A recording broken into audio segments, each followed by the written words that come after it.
Self-confidence, where does it come from? If you don't have it, how is it developed? These are questions I'll answer today and how it applies to your guitar playing. Think about activities that you approach with confidence, that you're better at than average. Maybe even you excel, at least in your mind. What pops into your mind first? What activity? It can be work, play, sports, cooking, any activity that you feel your skills are beyond average. Reflect on that skill as explains self-confidence, and I'm sure that you'll be able to relate to what I'm talking about, because we're going to apply this to guitar. Now, self-confidence implies that it comes from within, obviously. Truth is, although confidence does come from within, it usually begins from the opinion of others, opinions that you take to heart. It also occurs as we compare ourselves to others doing the same activity. For example, when you work with others, it may be apparent to you that your skills are superior. And notice I said to you. Your friends might argue with that. As a guitarist, your level of confidence makes a huge difference in your ability to perform. Let's assess your talents, which may include your relationship to music, your ability to communicate through your instrument, technical mastery, songwriting ability, and much more. What are your strongest musical skills? For example, when I evaluate my talent, I don't think of myself as having incredible technical ability. I'm no Michelangelo Badio. Now, sure, I believe that my guitar playing is above average, so I have a degree of self-confidence, but I don't believe that's where I excel. My thing is songwriting, in particular lyrics and melody. Now, how did I develop this self-confidence? From the opinion of others. I have many memories of people telling me, unsolicited, that they were impressed by my music. Now, unsolicited is the key. If I ask a friend an opinion, they're apt to tell me what I want to hear.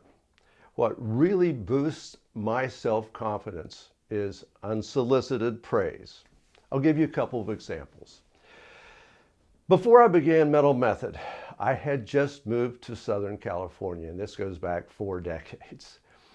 I had already played in some better than average cover bands on the East Coast and had more experience than most, if not all, of the musicians that I met. Now, playing cover music certainly gave me a leg up on most local musicians when it came to songwriting. Southern California musicians at the time typically didn't play cover music. It was all about original material. Without first learning to play cover songs, they didn't understand how to craft a song and how to get people out of their chairs onto the dance floor that I learned while performing live in front of an audience. So one afternoon I was jamming with a couple of California natives. We were in the drummer's living room swapping song ideas. His wife, the drummer's wife, was wandering in and out of the room, taking everything in. She was paying attention. I showed the guys a chord progression that I had been working on, and I vividly remember the wife commenting on how good it was compared to the other stuff, their songs that we had been playing. Now, that's the kind of memory that lasts a lifetime, or at least 40 years. And it's one of many that make me believe that I'm a very good songwriter. And by the way, that chord progression eventually became a song called The Dream on my Hawk record. Here's another example. When I recorded the album in the mid-'80s, Matt Sorum was a studio drummer that played on my album. Now, you probably know Matt's work with The Cult, Guns N' Roses, and Velvet Revolver. I mean, what a career this guy has had. And of course, he owes it all to me. No. After working with Matt on my album, I didn't see him again for a year when I ran into him at SIR rehearsal studios in Hollywood. And I was rehearsing with some guys playing songs from my album. And Matt was getting ready to rehearse with his group when we met. He said, "I really want to stick around and hear you guys. I have a roommate, and every time I return from a gig, he's listening to the Hawk album." He said, "I'm playing in the Cult, and he's listening to your record.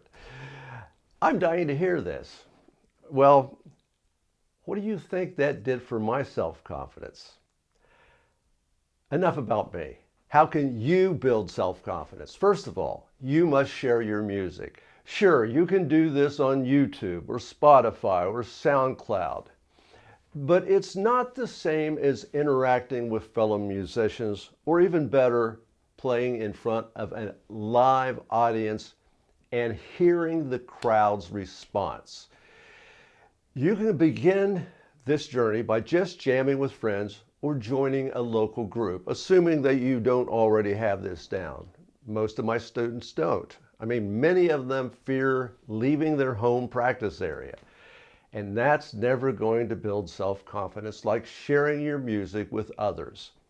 For example, your wife walks into the practice room, also known as the bedroom.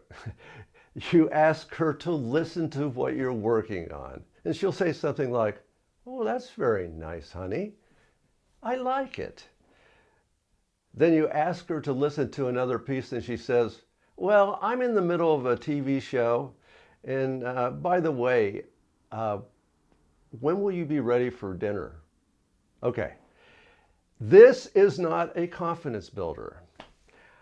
I understand that bedroom practice won't produce anxiety like playing live in front of people or with people. But trust me, anxiety is good for you, especially when it comes to your guitar playing when it sucks. I mean, nothing motivates me more than to have a bad performance, because I don't want it to happen again. That's how we all rapidly improve. Get together with friends. Buy a cheap electronic drum kit and a bass guitar. You can get a drum kit at a yard sale, and it won't take long for your friends to become bass players and drummers, or even get together with a couple of other guitar players and rotate instruments. Today, you're a guitarist. Tomorrow, you're the drummer. Fear of performing typically comes from an imaginary image of standing on stage in front of a crowd. Well, that happens very gradually over time, if it ever happens at all. So you begin with performing for the musicians in your band and possibly a couple of friends. Over time, that gradually leads to becoming accustomed to larger audience. The cure for performance anxiety is self-confidence.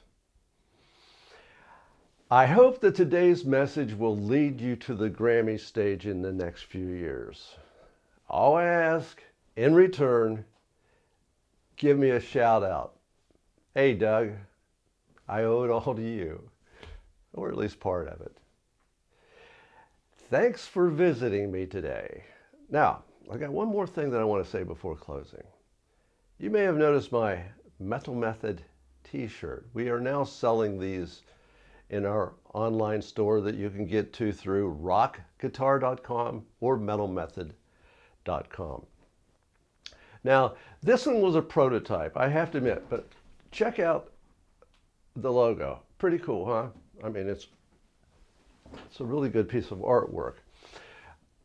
I'm calling it the prototype because I have it a little too low here. Now, that's been corrected, I promise. It's up where the logo should be. I'm looking at a monitor and it's kind of backwards. Anyway, the logo has been raised a little bit, so it is correct. As a matter of fact, I need to order one of these myself. Anyway, I don't really make any money. They are created one-off by the company that operates our e-commerce store. So the prices vary from 25 to 30 some dollars depending on how small or how large you are and how many logos. I mean, this thing has like a logo on the arm, got a logo on the back. I think I could just deal with a logo on the front or the back. And you can also change the size of them, I believe. Anyway, I wanted to share this with you because I mentioned it in the most recent newsletter, and a bunch of people bought them, and I haven't heard any complaints yet. And I appreciate you wearing Metal Method t-shirts and explain to people, yeah, this is where I take guitar lessons, and Doug Marks is my teacher. Thanks very much for watching my video. Hope it will help you build your self-confidence, and I will see you on my next video.